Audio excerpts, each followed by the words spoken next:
नमस्कार साथियों, मैं हूं शुभांगी सक्सेना और बहुत सारा स्वागत है आप सभी का गर्भ की पाठशाला में। गर्भ की इस पाठशाला में आज हम बात करने वाले हैं प्रॉम के बारे में। इसके पिछले भाग में या इसके पिछले सेशन में हमने प्रॉम से संबंधित कुछ बातें कर ली थी। जैसे हमने समझ लिया था कि प्रॉम जो है वो क्या होता है, प्री लेबर रूफ्चर ऑफ मेम्ब्रेन होता है। साधारण भाषा में अगर हम बात करें तो गर्भावस्था में जब 24वें सप्ताह का जो समय है वो पूर्ण हो जाता है, उसके बाद प्रसव पीड़ा प्रारंभ नहीं हुई है, लेकिन ये जो हमारा एमनियोटिक फ्लूइड है वो बहना प्रारंभ हो जाए, एमनियोटिक सैक जो है वो फट जाए, अर्थात ये जो पानी की थैली है वो फट जाए और उस पानी की थैली में से पानी का स्त्राव जो है वो प्रारंभ हो जाए, जिसे हम क्या कहते हैं, प्रॉम हम इसे कहते हैं। और इस प्रॉम से संबंधित हमने इसके प्रकारों की बात कर ली थी कि प्री टर्म प्रॉम होता है, प्रोलॉन्ग्ड प्रॉम होता है, टर्म प्रॉम हमारे पास होता है। किस किस प्रकार के इन्फेक्शन से जो माँ है उसको प्रभावित किया जाता है, या जो किस प्रकार का इन्फेक्शन है जिससे माँ जो है वो प्रभावित हो जाती है। आज इस सेशन में हम प्रॉम से संबंधित अनेक तथ्यों के बारे में विस्तार से चर्चा करेंगे।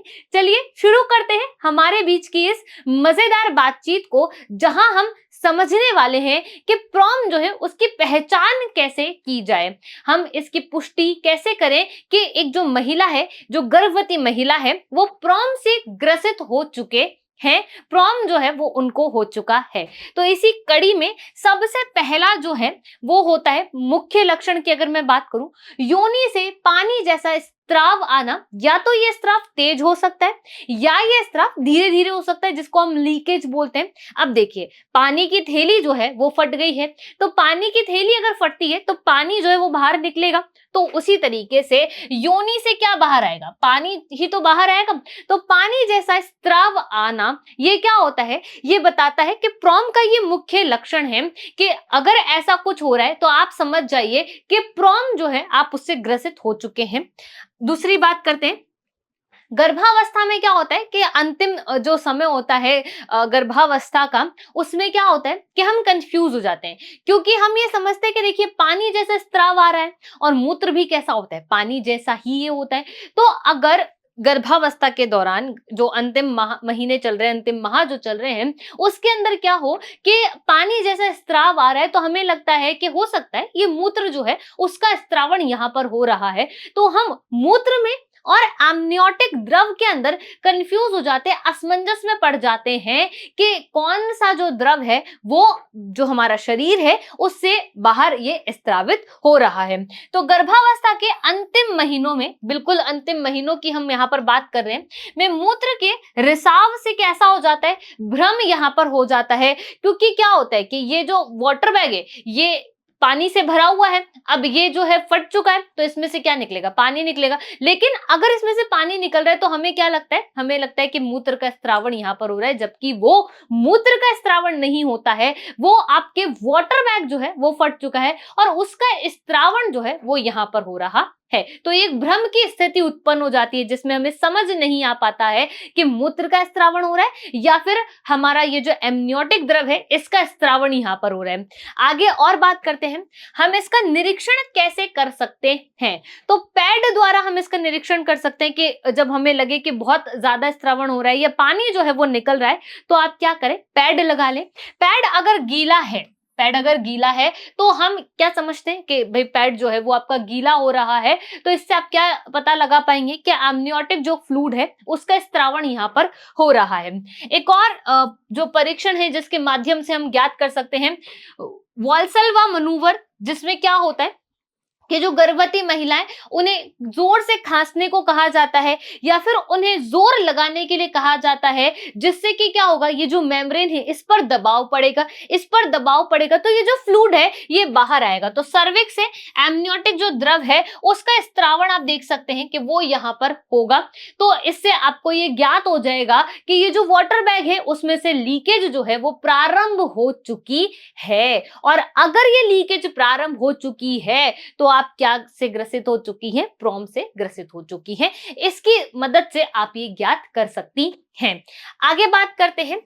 आगे एक और जो परीक्षण है उसके माध्यम से हम समझने का प्रयास करते हैं, स्टेरिलाई स्पेकुलम एग्जाम। अब इसके अंदर क्या होता है कि जो आपका सर्विक्स से जो ग्रीवा द्वार है उसमें डायलेशन किया जाता है। वहां देखा जाता है कि ग्रीवा का जो मुंह है वो कितना खुला हुआ है। अगर बहुत ज्यादा खुला हुआ है तो डिलीवरी जो है वो एक ऑप्शन होता है कि डिलीवरी का समय आ चुका है। लेकिन ग्रीवा का मुंह बंद है, यानी कि ग्रीवा का जो मुंह है, सर्विक्स का जो मुंह है वो अभी तक खुला हुआ नहीं है, फिर भी वो जो द्रव है उसका निष्कासन यहाँ पर हो रहा है। एसेसमेंट निरीक्षण द्वारा, यानी कि कितना पतला जो है वो देखा जा सकता है यहाँ से। एमनियोटिक फ्लूइड का सैंपल भी यहाँ से लिया जाता है ताकि ज्ञात हो कि जो आप इस बीमारी से या इस समस्या से, बीमारी नहीं कह सकते, इस समस्या से जो है आप ग्रसित हैं या नहीं। अगला जो है एमनीसियोर टेस्ट, योनि स्त्राव में प्लेसेंटल अल्फा माइक्रोग्लोबुलिन 1 प्रोटीन की जांच द्वारा भी इसे ज्ञात किया जा सकता है। आगे बात करते हैं पुलिंग की। हम यहाँ पर बात करने वाले हैं पुलिंग क्या होता है। आपकी जो योनि है तो योनि के पिछले हिस्से में क्या होगा, एमनियोटिक जो फ्लूइड है उसका जमाव हो जाए। यानी कि आप क्या जानते हैं कि यूट्रस है, यूट्रस के अंदर यानी कि गर्भाशय है, गर्भाशय के अंदर वो जो वाटर बैग है जिसके अंदर शिशु का विकास सुनिश्चित किया जा रहा है। तो ये जो वाटर बैग है ना, इसमें ये जो द्रव भरा हुआ है ये द्रव एक ही तरफ आ जाए, और वो तरफ कौन सी है, यानी कि ये योनि के पिछले हिस्से में जो है जमा हो जाए। पूरे बैग के अंदर, पूरी थैली के अंदर ये एक समान रूप से वितरित ना हो, ये एक ही जगह इकट्ठा हो जाए। मींस योनि के पीछे वाला जो भाग है वहां पर ये इकट्ठा हो जाए। तो इस अवस्था को या इस कंडीशन को आप क्या कहते हैं, पुलिंग आप इसे कहते हैं। नाइट्रोजन टेस्ट द्वारा भी आप ये ज्ञात कर सकते हैं। टेस्ट पेपर का रंग कैसा हो जाएगा, नीला यहां पर हो जाएगा। इसको थोड़ा सा हम समझ लेते हैं क्योंकि यहां पर पीएच जो है इस शब्द का इस्तेमाल किया गया है, तो पीएच समझ लेते हैं। पीएच जो होता है ये एक स्केल होता है। पीएच क्या होता है, एक स्केल होता है जिसकी परास कितनी होती है। अगर मैं इसकी परास की बात करूं तो इसकी परास होती है 0 से 14। तो आप ये समझिए कि एक स्केल है जैसे नॉर्मल स्केल होता है, उस स्केल के अंदर 0 से लेकर के 14 तक के नंबर जो है वो अंकित है। अब यहाँ पर होता क्या है कि 0 से लेकर के अगर हम 6 तक के नंबर की बात करें तो अगर कोई भी संख्या या कोई किसी का भी जो परिणाम है वो इन अंकों के बीच आता है तो उसकी प्रकृति कैसी हो जाती है, अम्लीय प्रकृति हो जाती है। 7 जो है यहाँ पर उदासीन होता है। 7 कैसा होगा, न्यूट्रल होगा। जैसे कि अगर मैं पानी के पीएच की बात करूं तो पानी का जो पीएच है वो कैसे है, न्यूट्रल है। ना आपको कड़वा लगता है ना आपको खट्टा लगता है, तो पानी का जो पीएच है वो कैसा होता है, न्यूट्रल होता है। अब अगर मैं इससे ज्यादा की बात करूं जैसे कि 8 जो है, यानी कि 7 से ज्यादा समझ लीजिए आप, 7.1 से ही आप इसकी बात कर लीजिए। तो मैं यहाँ पर इसको अच्छे से समझाने का प्रयास कर रही हूँ कि 7.1 से आगे और ये कहाँ चल रहा है 14, तो ये कैसा हो जाएगा, क्षारीय प्रकृति का हो जाएगा। क्षारीय प्रकृति का ये यहाँ पर हो जाएगा। अब क्या होता है, ये जो स्केल होता है इसमें बहुत सारे कलर्स बने हुए रहते हैं। तो ये जो कलर्स है ये रेड, ब्लू, इस तरीके के कलर्स होंगे, रेड, ग्रीन, येलो, इस तरीके के। और एट दी एंड जब आप क्षारीय प्रकृति पर पहुंचेंगे तो ये लाइट ब्लू, फिर डार्क ब्लू, फिर उससे ज्यादा डार्क ब्लू, इस तरीके के कलर जो है यहाँ पर बनना प्रारंभ हो जाएंगे। तो ये क्या होता है कि जब टेस्ट पेपर का रंग कैसा हो रहा है, ब्लू हो रहा है। तो ब्लू क्यों हो रहा है, क्योंकि एमनियोटिक जो फ्लूइड है ना वो क्षारीय प्रकृति का होता है। आपके पास ये जो आपके पानी है ना, ये जो पानी है, ये जो द्रव है, इसकी प्रकृति कैसी है, क्षारीय है। अगर इसकी प्रकृति क्षारीय है तो इसका जो पीएच है वो 7 के बाद आना चाहिए। किसके बाद आना चाहिए, 7 के बाद आना चाहिए। 7 के बाद से मेरा क्या मतलब हो कि देखिए 7 के बाद से 7.0 से 7.25 है, यानी कि कैसी प्रकृति हो गई है, क्षारीय प्रकृति यहां पर हो गई है। अब अगर क्षारीय प्रकृति है तो रंग कैसा हो जाएगा, रंग उसका नीला हो जाएगा। एल्केलाइन का मतलब हो जाता है क्षारीय। एल्केलाइन का मतलब क्या होता है, यहाँ पर क्षारीय होता है। आई होप आपको ये बात जो है वो समझ में आई होगी। मैंने आपको पीएच समझाने का प्रयास किया है क्योंकि गर्भावस्था के दौरान पीएच का जो लेवल है वो मेंटेन रहना चाहिए ताकि जो इन्फेक्शंस हैं उनसे आप सुरक्षित रहें। तो यहाँ पर आप समझिएगा कि एक स्केल है, साधारणतः 0 से 14 तक के नंबर हैं। उन नंबरों को हमने बांट दिया है उदासीन से मैंने ये समझाने का प्रयास किया है कि जैसे पानी होता है ना, तो पानी की पीएच 7 होती है। अब पानी कैसा होता है, आप इसका स्वाद अच्छे से जानती है, ना ये कड़वा होता है ना ये खट्टा होता है, न्यूट्रल इसका टेस्ट होता है। लेकिन अगर ये क्या हो कि थोड़ा सा भी पानी की पीएच जो है वो कम हो गई है, तो ये कैसा हो जाएगा, स्वाद में खट्टा सा हो जाएगा। अगर ज्यादा हो गई है तो कैसा हो जाएगा, कड़वा ये हो जाएगा। तो उसे समझाने के लिए हमने क्या करा है, कलर्स का यहाँ पर प्रयोग करा है। और अगर कलर ब्लू हो जाता है तो फिर ये क्या होता है, आपका एमनियोटिक जो द्रव है उसके बारे में हम पता लगा सकते हैं कि एमनियोटिक द्रव जो है वो क्षारीय प्रकृति का होता है, मूत्र जो है ना वो अम्लीय प्रकृति का होता है। तो देखो, मूत्र और जो आपका एमनियोटिक फ्लूइड है, यानी कि आपका जो यूरिन है और आपका जो एमनियोटिक फ्लूइड है, उसमें डिफरेंस कैसे किया जाएगा कि एमनियोटिक फ्लूइड आपका कैसा है, क्षारीय प्रकृति का है, लेकिन आपका जो यूरिन है वो आपका एसिडिक नेचर का है, अम्लीय प्रकृति का है। अगर मूत्र का स्रावण हुआ है ना, तो फिर ब्लू कलर नहीं आएगा, ब्लू कलर किसी भी स्थिति में नहीं आएगा अगर मूत्र का स्रावण है। लेकिन अगर मूत्र का स्रावण नहीं है, एमनियोटिक फ्लूइड का स्रावण यहां पर हो रहा है, तो इस टेस्ट के माध्यम से आप पता लगा सकते हो कि मूत्र का स्रावण हो रहा है या एमनियोटिक फ्लूइड का स्रावण यहां पर हो रहा है।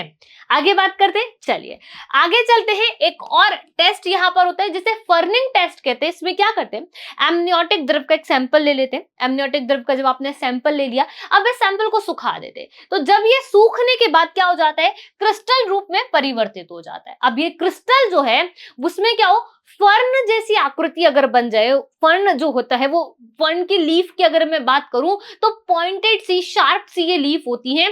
तो फर्न जैसी अगर आकृति बन जाए क्रिस्टल की, उसके अंदर जो आकृति है, क्रिस्टल जो आपको मिला है उसके अंदर अगर ऐसी व्यवस्था बन जाए फर्न जैसी, तो ये क्या है, फर्निंग टेस्ट से भी आप बता सकते हो कि भाई यहाँ पर प्रॉम जैसी जो समस्या है वो उत्पन्न हो चुकी है। नेक्स्ट है आपका नाइल ब्लू स्टेनिंग। इसके अंदर क्या होता है कि सेंट्रीफ्यूज किए गए जो सेल आपने लिए हैं उसमें आप क्या करेंगे, नाइल ब्लू सल्फेट डाल देंगे। जैसे ही आप नाइल ब्लू सल्फेट डालेंगे तो ये कैसा हो जाएगा, नारंगी रंग का ये यहाँ पर हो जाएगा। तो इसमें घबराने वाली बात नहीं है। ये टेस्ट जो है ये आपके जो डॉक्टर्स हैं, आप जिनसे भी अपना जो परामर्श जो ले रही हैं, जो चिकित्सा आप ले रही हैं, वो इन टेस्टों के माध्यम से ये पता लगाते हैं, ज्ञात कर पाते हैं कि आप जो है वो प्रॉम जैसी समस्या से ग्रसित हो रही हैं या फिर नहीं हो रही हैं।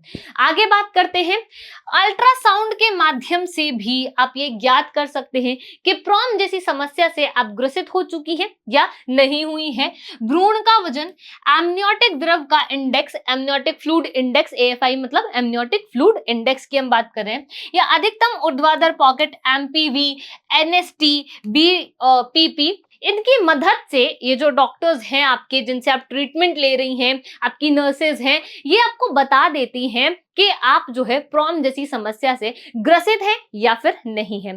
आगे इसी संदर्भ में हम बात करते हैं कि एक और जो टेस्ट है, वेरी स्पेशल केसेस में इसको इस्तेमाल किया जाता है। क्या करते हैं, इसके अंदर इंडिगो कार्माइन जो होता है उसको आप क्या करते हैं, आपका जो यूट्रस है उसके अंदर इसको इजेक्ट कर देते हैं। क्या करते हैं, आपके पास एक केमिकल होता है, ये एक प्रकार का डाई होता है, आप क्या करते हो, इसको जो है इंजेक्ट कर देते हो। जैसे ही आप इसको आपका जो यूट्रस है उसमें इंजेक्ट करते हो, फिर आपको एक पैड दिया जाता है जिसका आप इस्तेमाल करते हैं। 15 से 30 मिनट के बाद क्या होता है, 15 से 30 मिनट के अंदर अंदर आप यूं समझो कि उस पैड का कलर अगर कैसा हो जाए, नीला यहां पर हो जाए, तो आप ये समझिएगा कि प्रॉम की पुष्टि यहां पर हो जाती है। प्रॉम जैसी समस्या से आप ग्रसित हो जाती हैं। प्रॉम को पहचानने का ये एक तरीका है जिसमें यूट्रस के अंदर प्रॉम की पुष्टि की जाती है। चलिए आगे इसी संदर्भ में और बात करते हैं, क्लिनिकल लक्षण कौन कौन से होते हैं।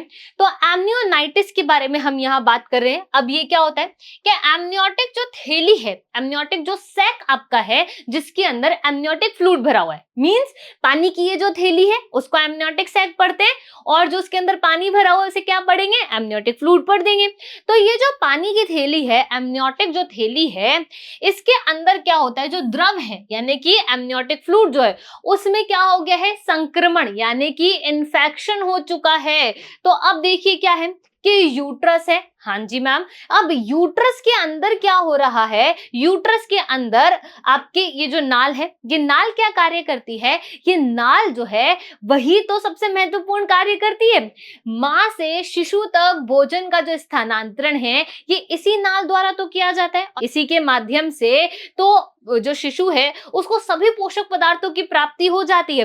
लेकिन अब ये जो फ्लूइड है, अब ये जो थैली है, वाटर बैग जिसकी हम बात करें उसको एमनियोटिक, ये जो थैली है इसको आप क्या बोलते हो, एमनियोटिक सैक बोलते हो। इस एमनियोटिक सैक के अंदर एमनियोटिक फ्लूइड है। अब इस फ्लूइड में किसी भी कारणवश इन्फेक्शन हो गया है तो ये इन्फेक्शन शिशु के विकास को क्या करेगा, बाधित करेगा। ये शिशु के विकास के लिए लाभकारी नहीं है और ये इन्फेक्शन माँ के विकास के लिए भी लाभकारी नहीं है। माँ को भी ये क्या करेगा, इन्फेक्टेड कर देगा, माँ भी संक्रमित हो जाएगी। और हमने समझा कि माँ जो संक्रमित होती है वो कैसे होती है, यूरिनरी जो ट्रैक है यानी कि जो मूत्र मार्ग है वो संक्रमित हो जाता है। तो आप ये देखिए कि ये जो थैली है इसके अंदर क्या हो रहा है, संक्रमण यहाँ पर हो रहा है जो कि शिशु के विकास को क्या करेगा, बाधित करेगा। इस द्रव में संक्रमण जो है, इन्फेक्शन जो है वो यहाँ पर हो चुका है। आगे हम बात करते हैं कि अब इसकी पहचान कैसे की जाए। क्या एमनियोनाइटिस आपको हो चुका है, अब इसकी पहचान कैसे की जाए। एमनियोटिक सैक था, उसमें जो लिक्विड था उसमें इन्फेक्शन हो गया, उस इन्फेक्शन को आपने क्या पढ़ दिया, एमनियोनाइटिस पढ़ दिया। अब इसकी पहचान कैसे की जाएगी, तो जो माँ है उनको क्या होगा, बुखार यहाँ पर आएगा। देखो थर्मामीटर से आप क्या करते हो, बुखार का मापन करते हो कि आपका जो बुखार है आपके शरीर को या नहीं है, यानी आपके शरीर में जो तापमान है वो सामान्य से अधिक है तो बुखार की स्थिति यहाँ पर उत्पन्न हो जाती है। जो 37 डिग्री सेंटीग्रेड है हम उसे सामान्यता मानते हैं कि सामान्य तापमान है, इस स्थिति में आप बुखार से ग्रसित नहीं है। लेकिन अब जो आप क्या कर रहे हैं कि 37 डिग्री से आप ज्यादा टेम्परेचर आ गया, 38 डिग्री है या फिर उससे भी ज्यादा आपका जो शरीर है उसका तापमान है, तो ये पुष्टि करता है कि आप जो हैं बुखार से ग्रसित हो चुके हैं। गर्भाशय में दर्द या कोमलता, गर्भाशय जो होता है उसमें दर्द प्रारंभ हो जाए और वो इतना कोमल हो जाए कि स्पर्श मात्र से ही आपको असहनीय पीड़ा का अनुभव यहाँ पर हो रहा है, तो ये किसका कारण है, ये एमनियोनाइटिस का कारण है कि एमनियोनाइटिस की वजह से आप इस समस्या का सामना जो है कर रही हैं। आगे इसी संदर्भ में बात करते हैं कि और कैसे पता लगा सकते हैं माँ की नाड़ी की जो गति है, यानी कि हम क्या जानते हैं कि ये जो हमारा हृदय है, ये जो हमारा दिल है 1 मिनट में 72 बार धक धक करता है, 72 बार ये धड़कता है। लेकिन अब क्या हो कि अगर ये हमारा जो हृदय है वो 72 बार की जगह 100 बार धड़के, 100 बार से ज्यादा ये धक धक करे, तो इसका मतलब ये जो हृदय की गति है ये कैसी हो गई है, सामान्य से अधिक हो गई है। अब अगर ये सामान्य से अधिक हो गई है यानी शरीर में कुछ तो गड़बड़ हुई है। अब ये कुछ जो गड़बड़ हुई है वो क्या हुई है, देखिएगा कि ये जो माँ है वो संक्रमित हो चुकी है, माँ जो है एमनियोनाइटिस जो है उससे ग्रसित हो चुकी है। इसलिए प्रति मिनट हृदय की जो धक धक है यानी हृदय की जो धड़कन है, जो आपकी हार्ट बीट है वो 100 प्रति मिनट यानी कि 1 मिनट में 100 बार से ज्यादा ये धक धक कर रहा है। आगे देखिए भ्रूण को क्या होगा कि भ्रूण की हृदय गति भी तो बढ़ जाएगी और भ्रूण की हृदय गति तो माँ की हृदय गति से भी ज्यादा बढ़ेगी। कैसे, माँ की तो 100 बार जो है वो धड़क रहा है या 100 से ज्यादा बार धड़क रहा है प्रति मिनट में, लेकिन जो शिशु है उसका जो हृदय है वो 1 मिनट में 160 बार से ज्यादा धड़क रहा है। 160 बार से कैसा हो रहा है, ज्यादा धड़क रहा है। इसका मतलब शिशु भी जो है वो प्रभावित हो रहा है। आप ये समझ सकते हैं कि इस तरीके से आप ये ज्ञात कर सकते हैं कि ये जो बीमारी है, ये जो समस्या जो है, बीमारी नहीं कहेंगे, ये जो समस्या जो है इससे माँ जो है वो ग्रसित हो चुकी है।